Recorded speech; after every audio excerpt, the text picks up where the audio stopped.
The functionality of a protein is dependent on its structure, and the structure of proteins are fairly complex.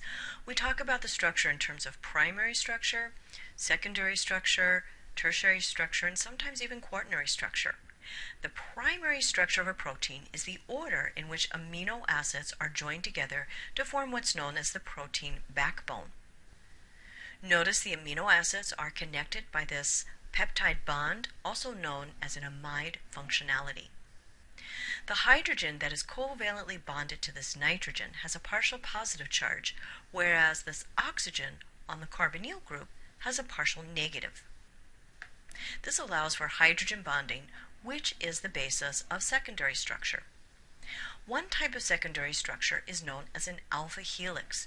It is a coiled structure that is stabilized by the hydrogen bonding between the carbonyl oxygen, which has a partial negative charge of one amino acid, and the hydrogen that is covalently bonded to a nitrogen, and that hydrogen has a partial positive charge of the amino acid of the fourth amino acid away from it in the primary structure. The positioning of these hydrogen bonds allows the alpha helix to stretch and recoil to a certain extent, and the vast number of hydrogen bonds in the alpha helix makes this a very strong structure.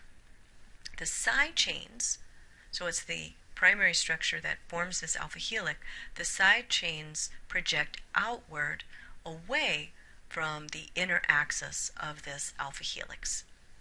Another type of secondary structure is known as the beta pleated sheet. And whereas the alpha helix had hydrogen bonding between the same primary structure or same protein backbone, in a beta pleated sheet we have hydrogen bonding between two different, or actually many different protein backbones. So the beta pleated sheet ends up looking like a folded paper fan, if you will. And in this beta pleated sheet, the side chains of the amino acid backbone project above and below the plane of the sheet.